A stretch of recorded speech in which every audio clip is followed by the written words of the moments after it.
This is Eric Rutan of Cannibal Corpse. You are listening to the Scars and Guitars podcast with Andrew McKay Smith. G'day everybody, thank you so much for tuning in.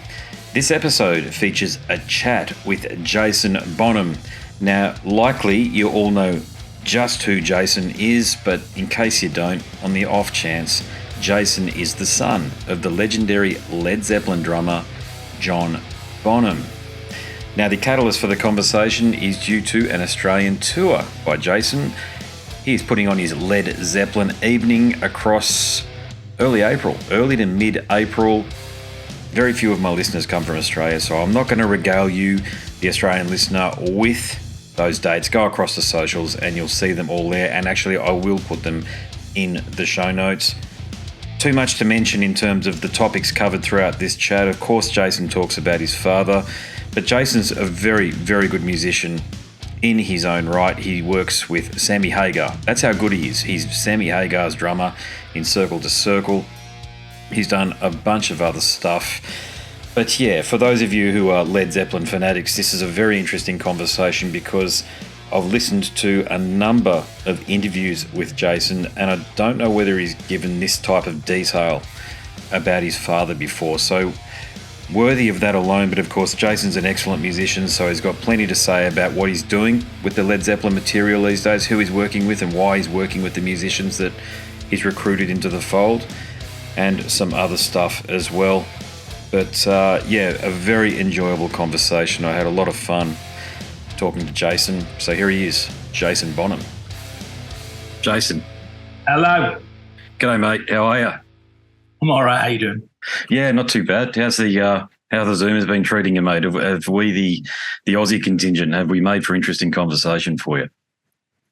You're always good at conversation, my friends. Rather than I live in the United States, and every now and again I miss a little bit of banter. As they don't get banter, they don't get a little bit of, they don't know what certain words are. And I always say, who cares? I just know it's the dogs every now and again when we play. Yep. I definitely notice a bit of that, although I do find people in New England a lot more relatable, I find, because I get a lot of comments. Because they hate English, I mean. No, not even that. No, I find them more, to be honest, God, feel free to disagree with me, but I find there's virtually no difference between the Brits and the Australians because I do a lot of this stuff. But when it comes to talking to people in the US, if they're from New England, from that part of the world there, they tend to be more like us, whereas if they're from California, they can be very different. Oh, that's a diplomatic way of saying things from California, isn't it? Yeah. I say the big comment I would say, a lot of similarity there is it just took an uprising just to make them the individual. Good bit of history from Boston. Love New England. Spent a lot of time. My daughter went to college in Boston, so I spent a lot of time up there. Got some good friends in that neck of the woods. I do love history, so any of the towns that have real history, I'm way more into it. For me, California was always a big thing to go visit when I was younger because it was all like where the Sunset Strip and more for at the time, like when GNR, Guns N' Roses, and Motley Crue were all hanging out in bars. I'd heard the stories that when my old man used to go to the bars and it was legendary, all those places like the Rainbow and the Roxy, the Whiskey. California was always that a little bit, it seemed Hollywood, which it is, a lot more, everyone's done it better. Everyone can help you get better. But it's, you just got to look past it really. But I much prefer I have a lot of friends in Oz. I have some friends who live there. And as I said, it was a great honesty. And that's the similarity between Aussies and British people is none of my American friends will ever call me fat. But my Aussie and my English friends will always call me fat. Yeah. There you go. So, to my face. Not behind my back, to my face. And I got to love that honesty. I always said if I'd have lived there, I'd have probably been slimmer. Yeah, it's one of the only cultures, if you like, that Anglo-Celtic culture, where calling somebody you fat bastard is actually a term of endearment. Yep, because if we didn't care, we wouldn't even bother calling you. Exactly. fat. Exactly. We just wouldn't talk to you. It's as simple as that. Yeah. We wouldn't even bother. That. We wouldn't even waste. Yeah, we wouldn't even waste the chant. Yeah. Yeah. How long have you been living in the States for now? I came over here, what are we, 2005. And it was purely by accident. 2004, I went to California, went to where's another normal place, Santa Barbara, and did a charity gig where myself, Mick Jones from Foreigner, and then one of my old singers, and then I got Jeff Pilson to play bass. And that kind of then became a version of Foreigner that led on to me. Well, to Mick in the end, we got another singer, Kelly, who's now been with them since 2005, and Tom Gimbel, and so it was a nucleus of bringing the band back together, a Foreigner. So literally that led to me then, the manager saying, if you lived here, we could do more shows. And I mentioned it to the wife, and she went, okay. Well, we've never thought about living in America. And we were at the time when the kids were 8 and 11. We said, if we don't leave now, we're always going to be within 20 minutes of our mom and dads, like most of our friends have been. It was that moment of, do we break the cycle? Do we move away? Or do we always stay within 20 minutes of our mom and dads? And that was a tough one, because I said, I can't answer that for you. I'll always be going away and working. So this is on you. So she went, I'm up for the challenge. So we came over and we said, well, let's keep the English house just in case we don't like it. Well, we've still got the English house and we're still here 18 years later. So we've been, as I say, I think we're okay with it. I live in a most different part. I think I live in the most English part of Florida that you could ever live in, because I went, instead of, I can't afford ocean.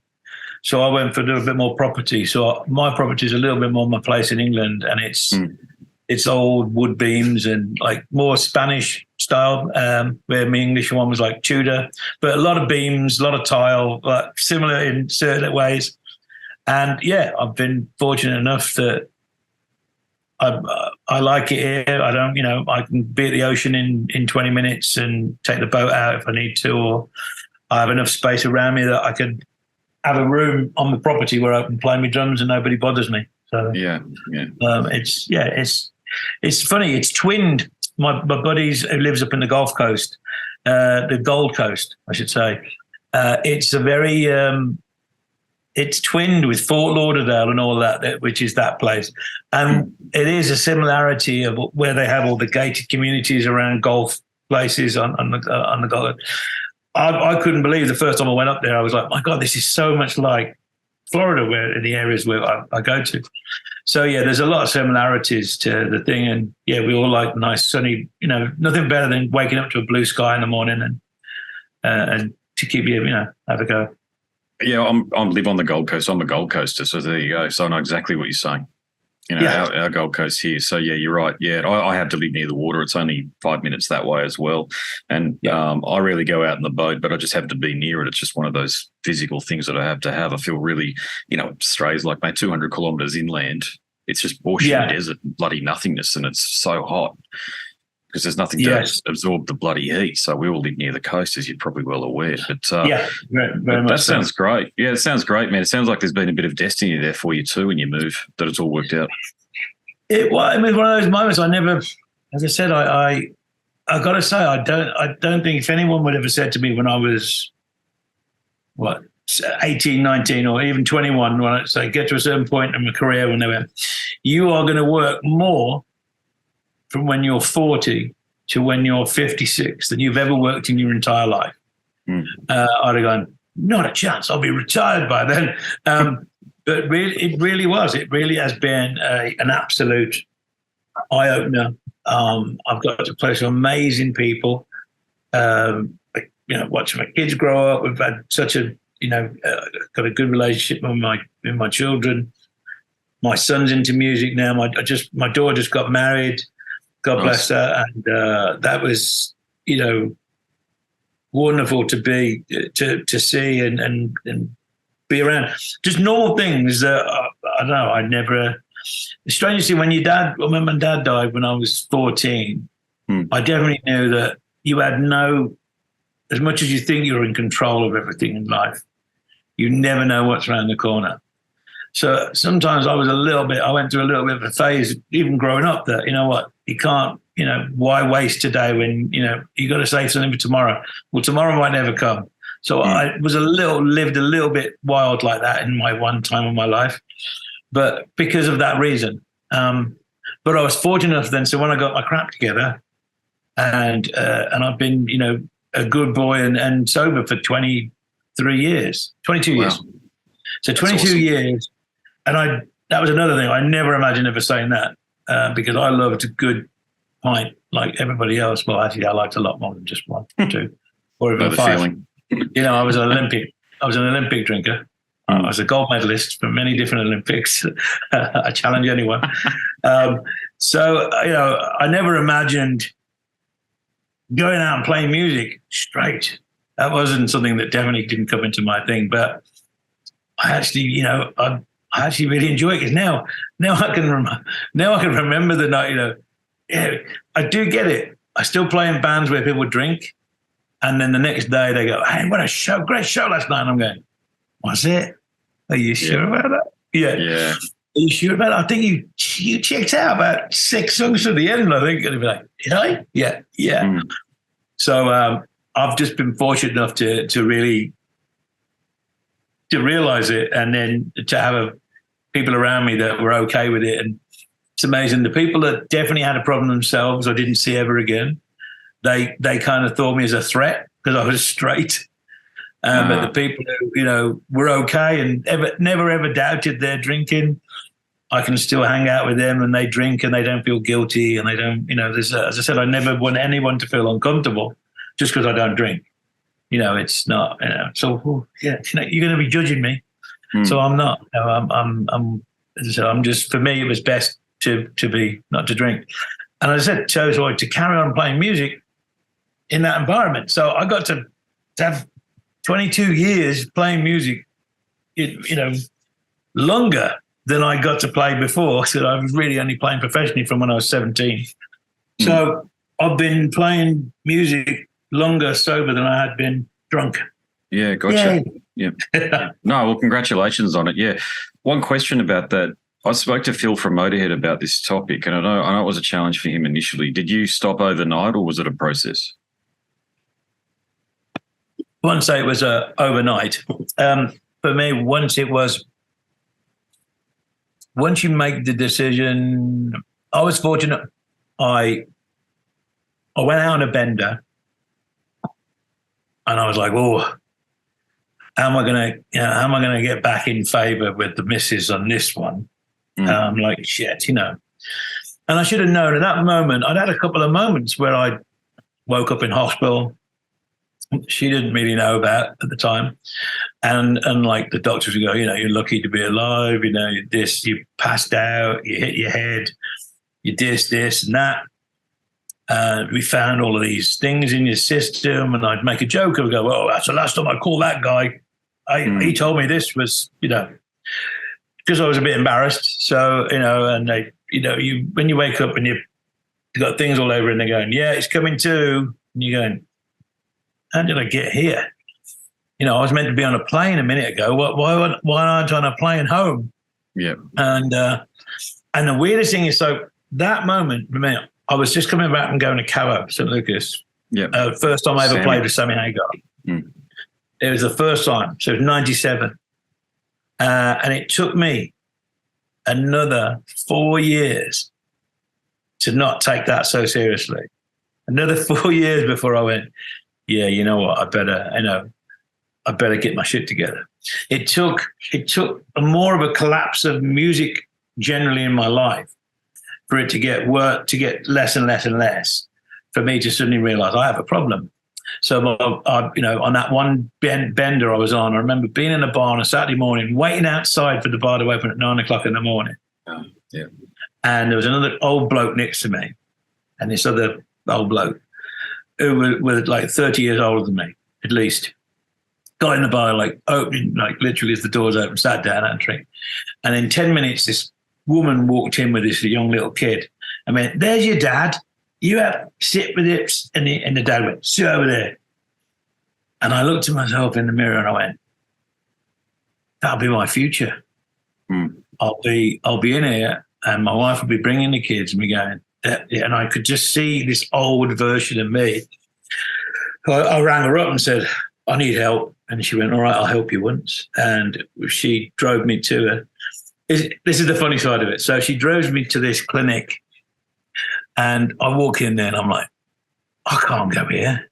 Normal people are here. Like, haven't you got any private rooms? And the woman went, oh, why? Are you special? I went, yeah, I am actually. She went, you're all special, love.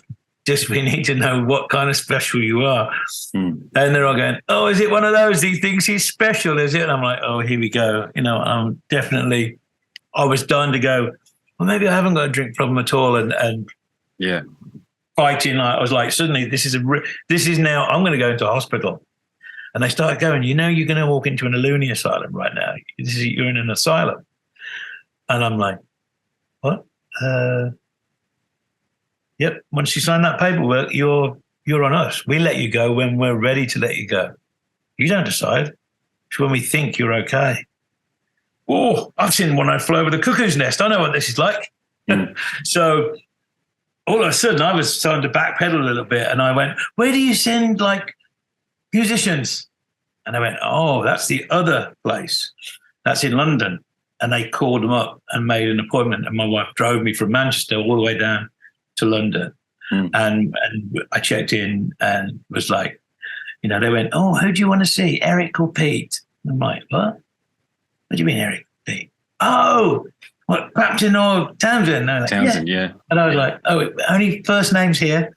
And I'm like, oh, great. So I had Pete. Pete was my go-to guy when I got sober. So I had the best sober, guy in the world and would tell me stories about my old man and used to pick me up and take me to meetings, and he gave me my start, and I thank him from this day that I had somebody like him to explain it in a very different way.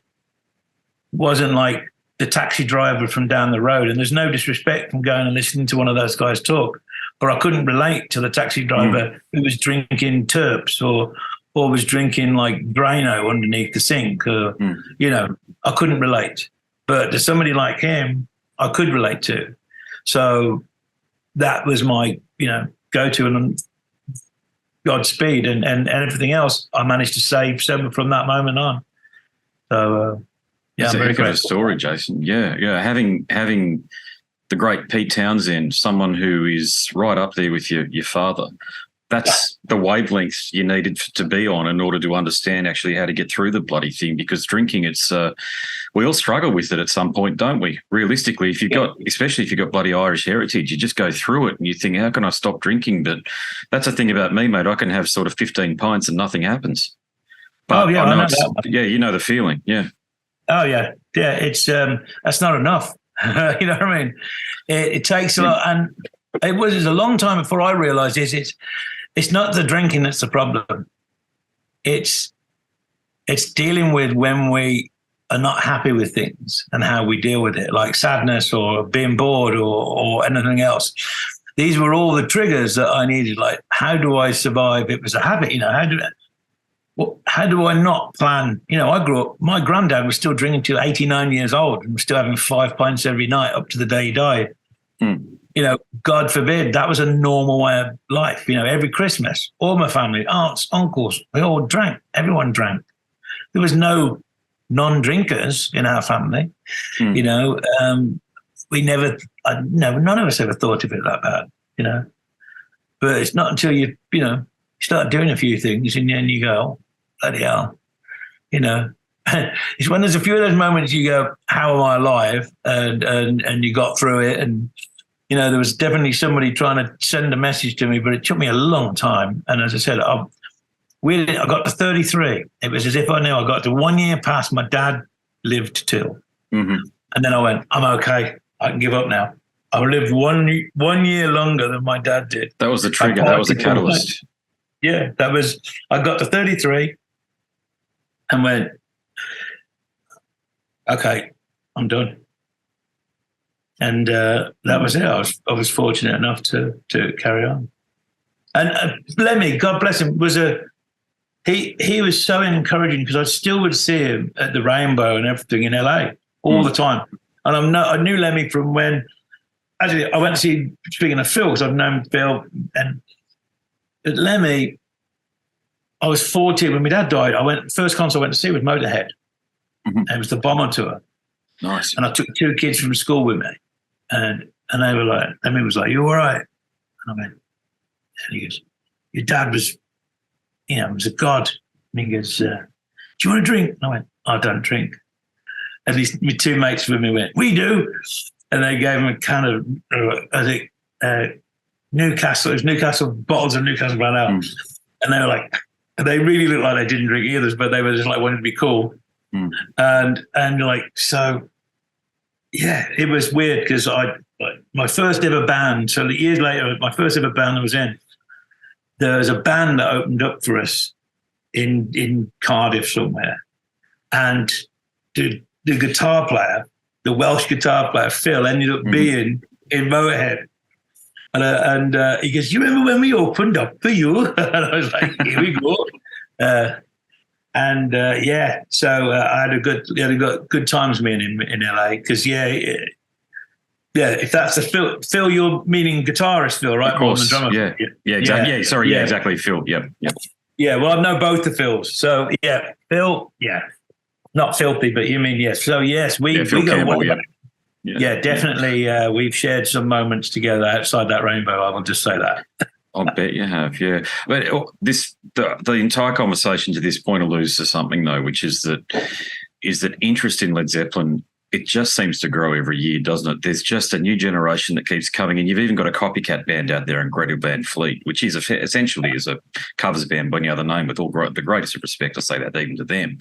But realistically, there's only one person that can carry on the legacy, given the lads have decided to hang up the guitar, so to speak. That's you, and I know the band have endorsed that. So, but for you, is it a burden in that respect, or is it still very energizing to go out there and do what you do?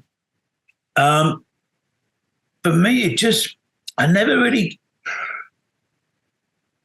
after it was all of the, if anything, if I go back in steps from, of course, when I was younger, and I was suddenly trying to do music on my own, I understand a lot what my son's going through now and why he likes to not even use his last name is so nobody has a formulated opinion about what this person's going to be like.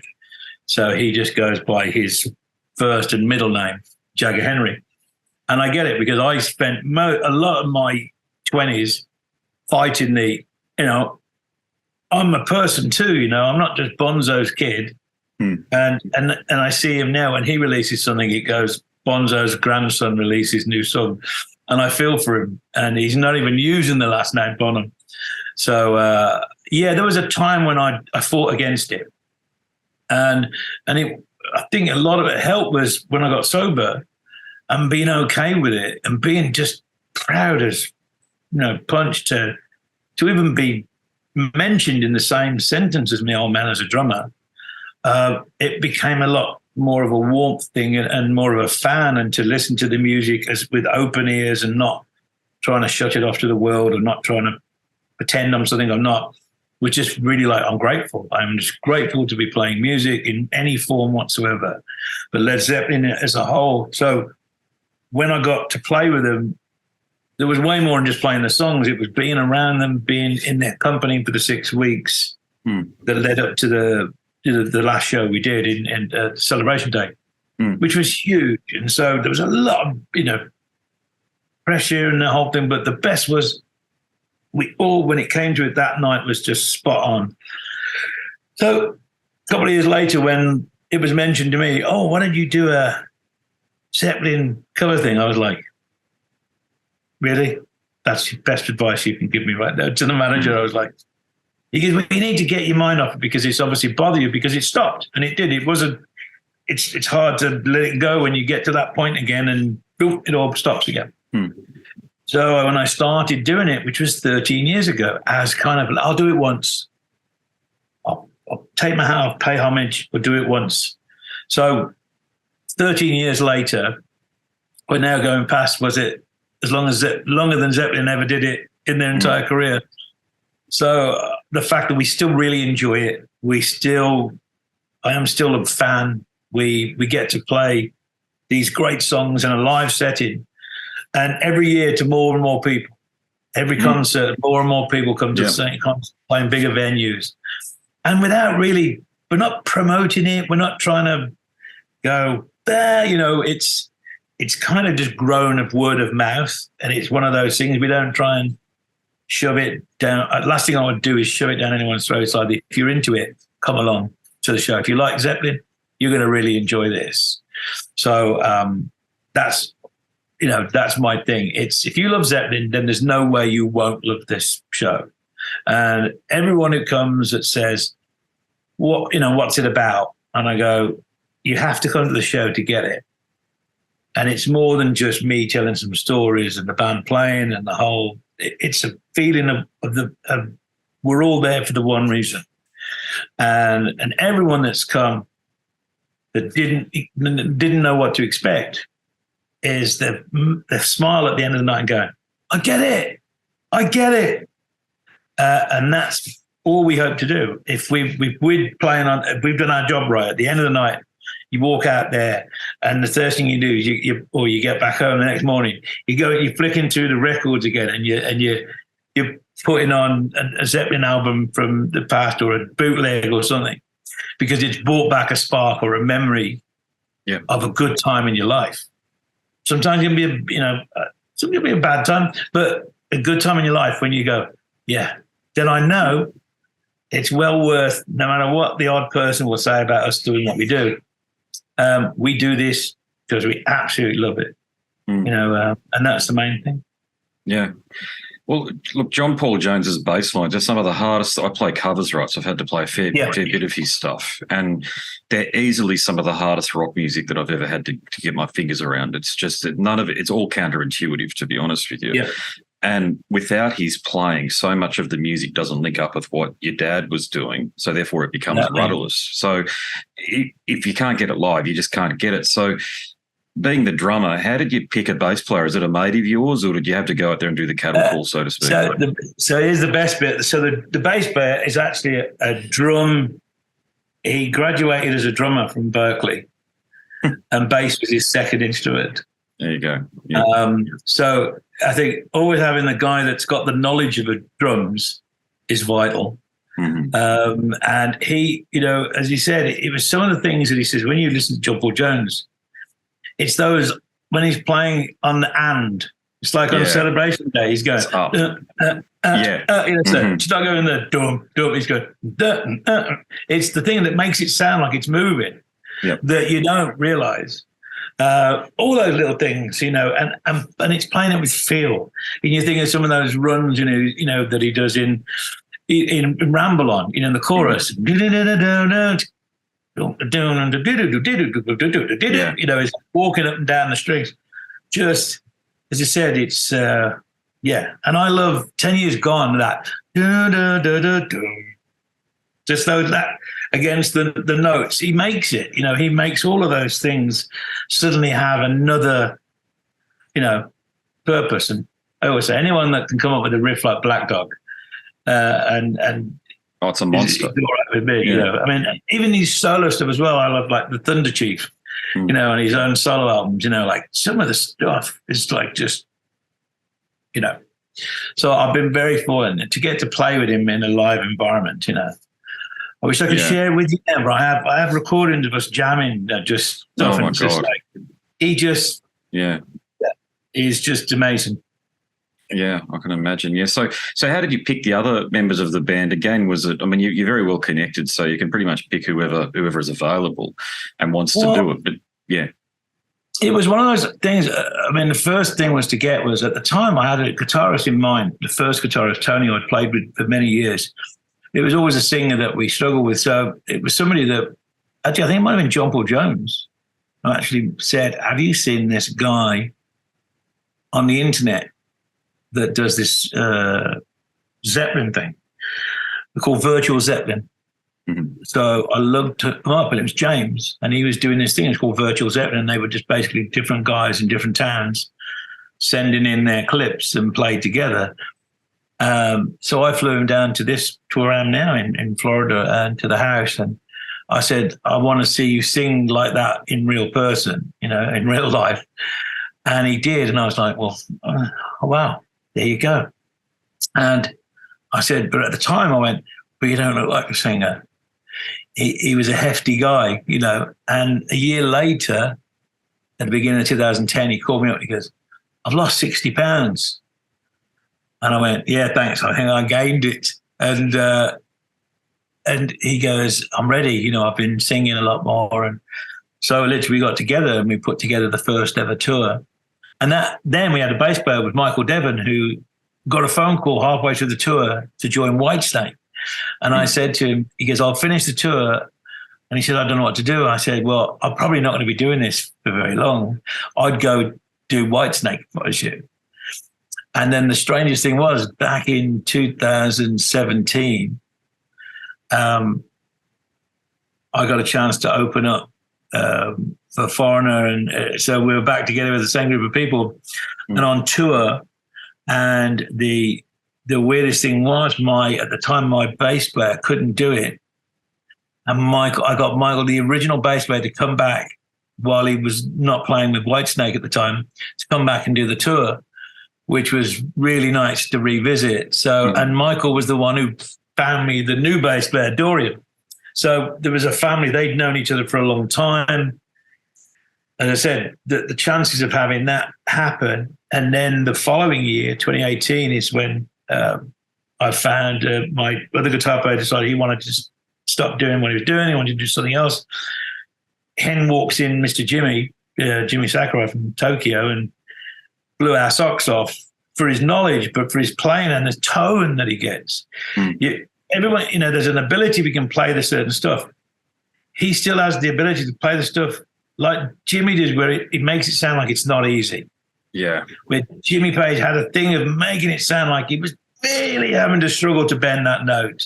And to really, so that's the passion in it. And then I'd forgotten so much about the tone and how amazing the tone is that Jimmy had. And this guy really brought that home, So ever since then, now I'm a collector of vintage amplifiers and have quite a collection on the road.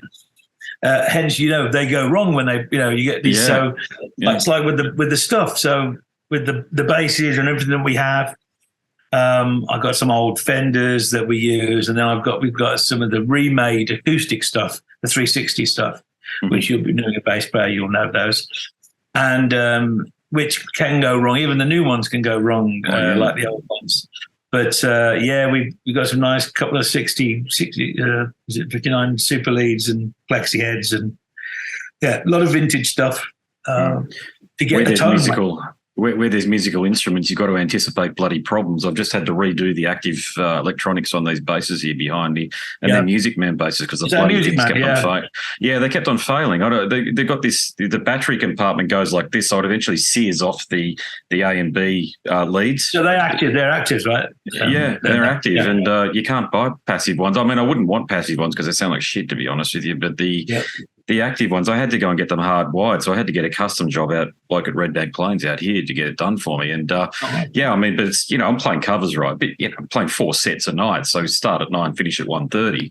I mean, I'm singing too. The last thing I bloody need is to go, oh my God, what is going on? It just puts you in a bad mood. I'd rather be thinking about the football score and if my bloody football team's winning. I mean, it's all, if it goes well, see, the thing is, it's when not many people are aware of, you're just playing, right? Well, no, there's a lot more to do with it than that. Yeah. If it sounds like crap, how do you, it's like if it sounds like crap, how do you continue to keep playing with a smile on your face? It's like, it's to get you even in the mood, to you to play to the next level. If it sounds good, I always say, God help everybody. If it's suddenly, when I walk on stage and if it sounds good, I know that night I am going to be doing different stuff than I've ever done before because I'm inspired. Yeah, you're inspired and you're confident. You trust your instruments. Yeah. No, there's nothing worse than going on there. Go, oh, here we go. All right, then. Same with that's why I've had to do it. Yeah, exactly. Because the last thing I want to do is drive to the gig wondering, just the butterflies that you get. You know what I'm talking about. And you're thinking, am I going to get through the night without wanting to smash a $4,000 bass? You know, so. Yeah. But just another a tangent here, just about your father. It's the only question I'll ask about your dad directly, because I know you've answered almost every question imaginable about your father. So I've tried to think as far outside of the box, because people listen to my show, they want to hear what you have to say about the icon. But as far as public perception, what do you feel is the most misunderstood aspect of your dad?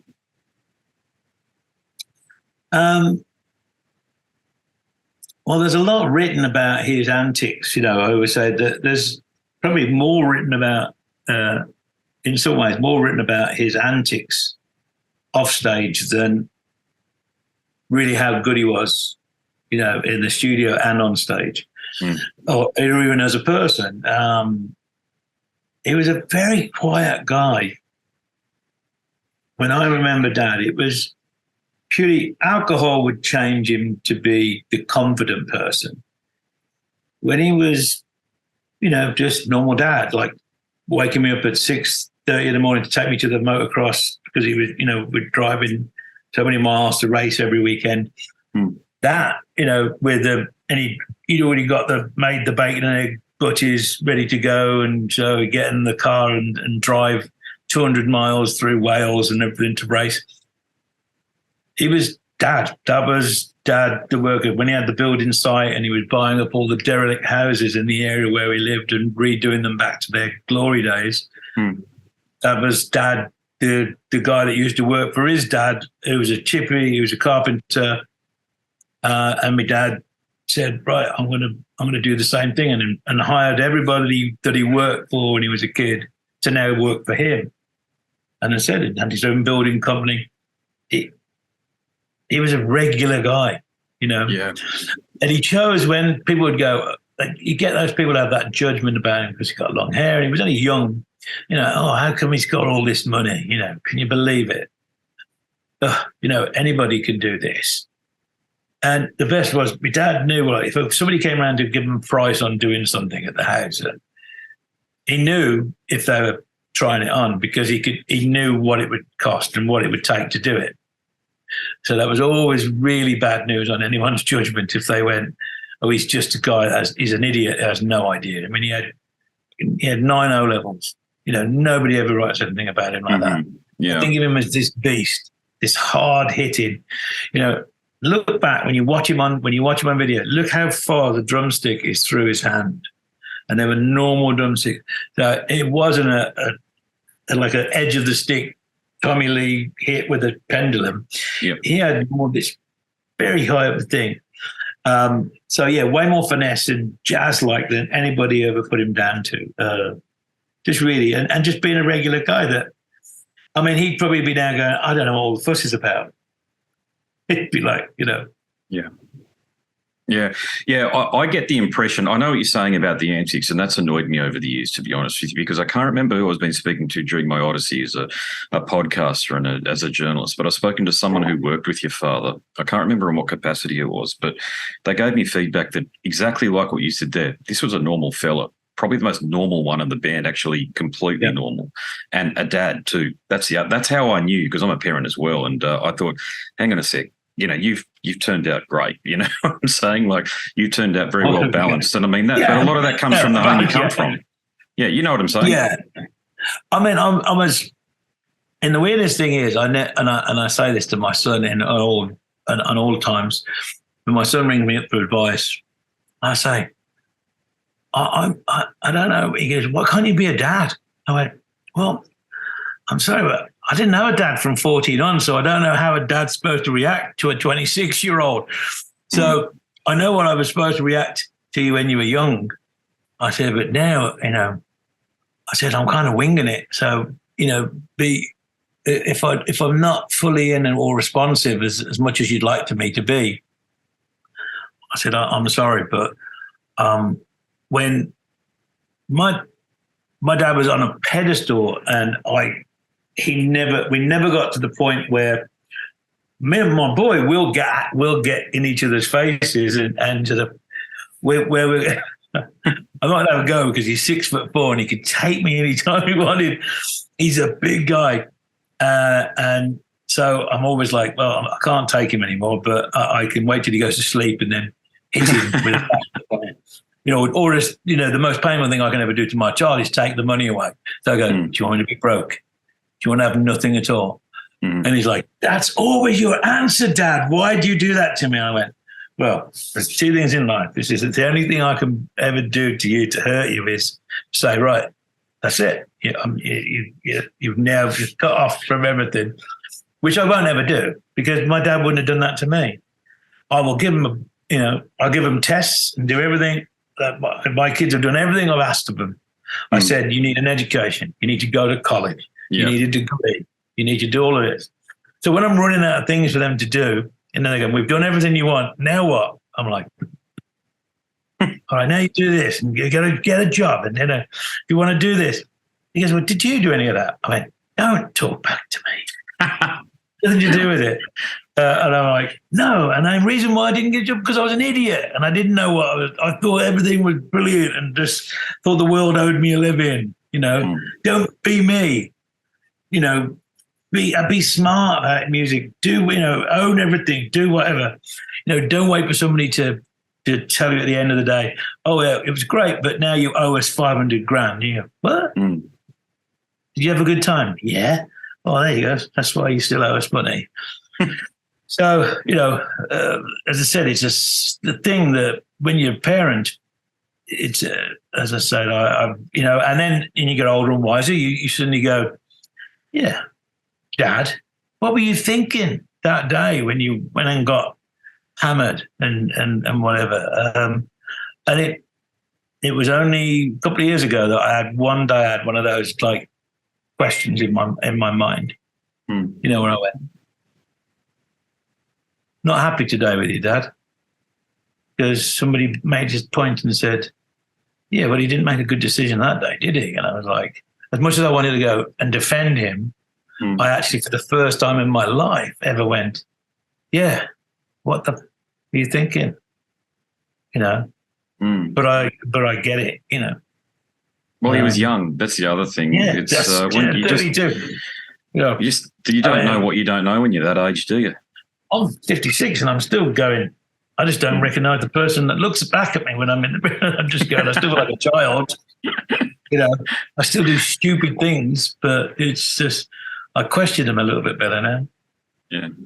Thanks for sharing that, by the way. And just one more point around your father. I formed an opinion over the years. There's only one person that came within a bull's roar of your dad, and that's the late, great Cozy Powell. Do you agree? Bless him. Cozy, I'm very fortunate to not only have known Cozy, I actually got to play with him once. Where on a Gibson night where we had two drummers and Paul Rogers / and original bass player from Andy Fraser from Free. And we did, I got to play with him on a couple of occasions. We did Crossroads at the Gibson Bash and with Cozy, and I remember I was still young and full of drink in those days, so I was very cocky and thought my shit didn't stink, and I hope I didn't come across too cocky to him. But I remember thinking to myself, all right, it goes like this, Cozy, and try and keep up. Yeah. How did he react? Yeah.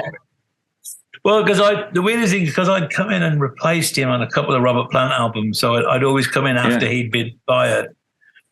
So I felt pretty special. I don't know. He was, put it this way, he was a nice guy. And I knew him for a long time, and he was always sweet. He was never horrible. And even if I would have been a bit mean to him, I'm sure he would have said something. But I'm glad I got to play with him the once, I did. Yeah, he was heavily into motorsport, as you're probably aware. So I'm sure you guys would have connected on that level at some point if you'd stayed around. As I said, I wish I had a chance to. He died, and he's Porsche that he loved so dearly, and so we would have had so much more in common to do. I'm big. I'm a huge fan. So, do you get asked about your performance on the Outrider album from 1987? I think it was, or 88. We recorded it in 87 and went out on tour in 88.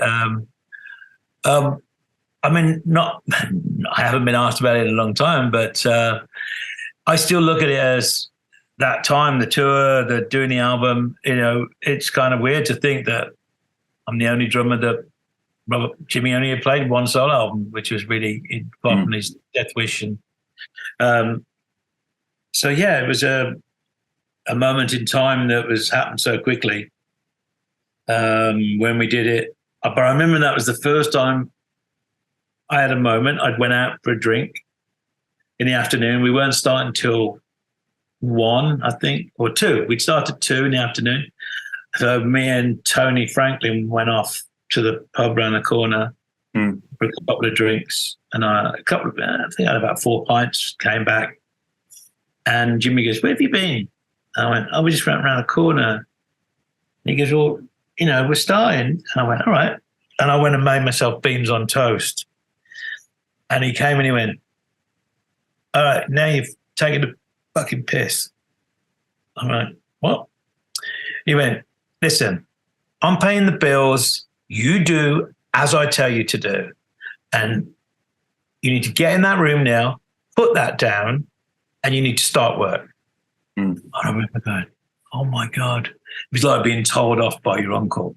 You were like, "Oh," and then I felt really bad that I pushed it to him to get upset. And I could see it upset him that he had to raise his voice to me. And I was like, oh, and then I felt really bad all day. I was like, oh, really, really moment. Because it is, when they tell you, it's a weird thing when those 3 guys, it's very different to anybody else. It's like all of a sudden you revert to the real child that you are. And you're like, oh, yeah, sorry. Who are you closest to out of the three members? I'd say Robert without a shadow of a doubt.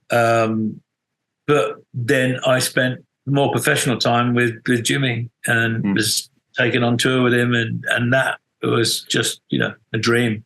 And he wasn't on me. Like I was having a good time, and we were all getting on with it, and doing things like you do when you're on tour and you're 22. Yeah, I was 22. Private planes. The whole, "Oh, I need some money. How much do you need? Give me $5,000. Yeah, you go. Sign here." That was it.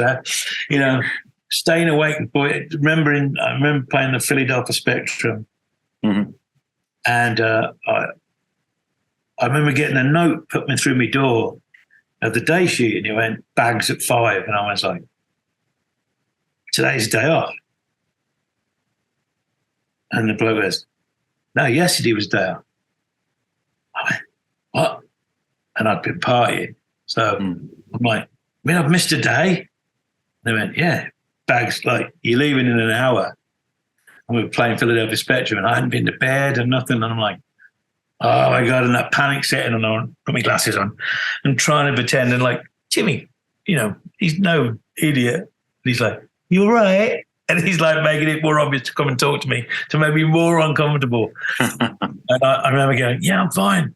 Like, oh, I don't know how I'm going to do this. Oh, I felt ill. Oh my God, I feel bad. Yeah, oh my God. Am I speeding up? Am I slowing down? Am I speeding up? Am I slowing down? And through the internet, you can, it's on there, the Philadelphia Spectrum. So how I did it, I do not know, but it's on there and it's fine. Yeah, the metronome came out. So next time you look it up, look up on YouTube. I'll check it out for sure. Yeah, all right. Everybody listening to this is going to do the same. Yeah. How much have I got time for a couple more questions, or have you got to head to the next one? I think I'm actually. You're right. We're over, are we? Yeah, I think we're over. Oh, bummer. I've got to go. Yeah, look, it's been a great chat, Jason, by the way. I've been looking forward to this one for a while, So, yeah, look, good luck with it. I'm going to be in the crowd when you come down here to Brisbane. I'm in Gold Coast, so the closest one to me is Brisbane, mate. So I'll be out there, mate. I'll raise a beer in your honour, don't worry. Thank you very much. Hopefully we'll get, if I make a point to say hi, we'll be there. And No, thanks for the time. It's nice talking to you. You made me feel very comfortable.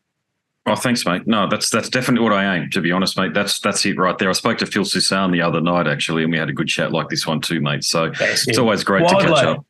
Next time you speak to him, remember him about wildlife. Wildlife, okay. First band, Simon Kirk on drums. Oh, there you go. Okay. Yeah, gotcha. I was there at the beginning of that man's career. Yeah. Oh, wow. Mate, you guys way back with all the classics. 16 degrees of separation. So when Ozzy got Phil Susan in the band, and they did the Shot in the Dark and that, I didn't go. I was asked to go to the audition. I was taken out for dinner by Ozzy and Sharon. Ozzy got well hammered, had a go at Sharon in front of me at the dinner table, and then passed out in his food.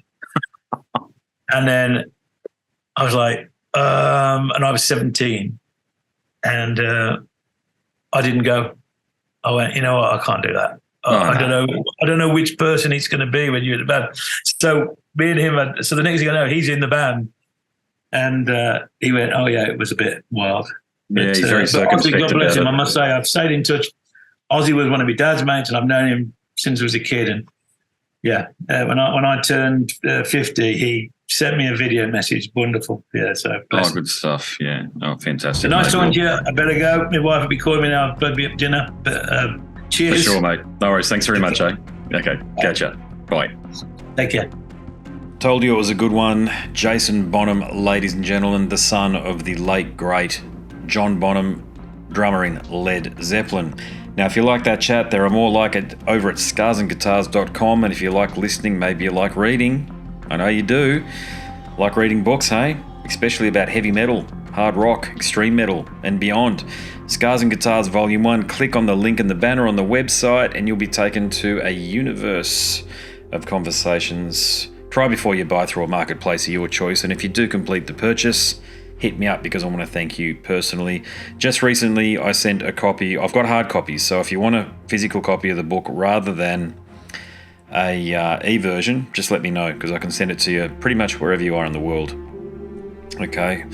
Probably do it for nothing, to be honest with you, because if you're listening to the show, you're pretty fucking cool. Let's face it.